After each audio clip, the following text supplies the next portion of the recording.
بسم اللہ الرحمن الرحیم نحمدہ و نصلی علی رسولہ الکریم اما بعد۔ محترم ناظرین کرام، رمضان کے مہینے میں روزے کی حالات میں ایک مسئلہ ہمارے سامنے یہ پیش آتا ہے کہ اگر سحری میں ہم کھانا تھوڑا زیادہ کھا لیتے ہیں یا پانی وغیرہ کو زیادہ پی لیتے ہیں تو اس سے ہمیں کھٹی ڈکاریں آ جاتی ہے۔ تو کھٹی ڈکار آنے سے روزہ ٹوٹے گا یا روزہ باقی رہے گا؟ تو آج اس مسئلے کو ہم سمجھائیں گے دارالعلوم دیوبند کے فتوے کے حساب سے۔ دیکھیے، اگر روزے کی حالت میں کھٹی ڈکار آتی ہے اور کھٹی ڈکار آنے کے بعد کھٹی ڈکار کے ساتھ کچھ پانی وغیرہ یا کچھ کھانا حلق کے اندر آیا اور حلق میں آ کر کے خود بخود اگر حلق میں اندر پہنچ گیا، یعنی کھانا ڈکار کے ساتھ میں حلق میں آیا، حلق سے اوپر آ کر کے بغیر کسی ارادے کے خود بخود اندر چلا گیا، تو اس سے روزہ فاسد نہیں ہوتا۔ چاہے حلق کے اندر اس کا ذائقہ محسوس ہوتا رہے تو روزہ اس سے بالکل بھی فاسد نہیں ہوتا۔ لیکن ہاں، اگر روزے کی حالت میں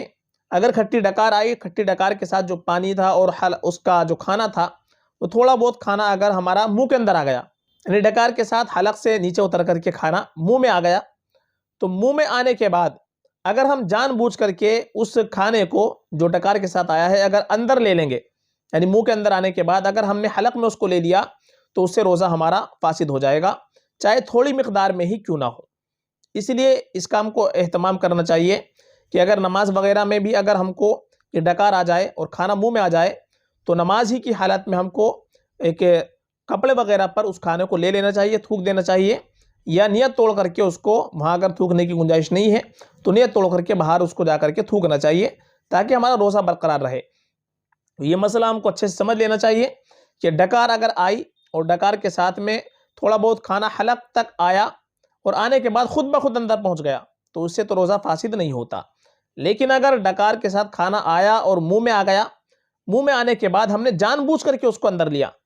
تو چاہے وہ تھوڑی مقدار میں کیوں نہ ہو، اگر جان بوجھ کر کے ہم منہ میں آنے کے بعد کھانے کو حلق میں لے لیتے ہیں تو اس سے روزہ فاسد ہو جائے گا۔ اب اس روزے کی قضا کرنی ہم کو لازم آئے گی۔ فقط واللہ عالم۔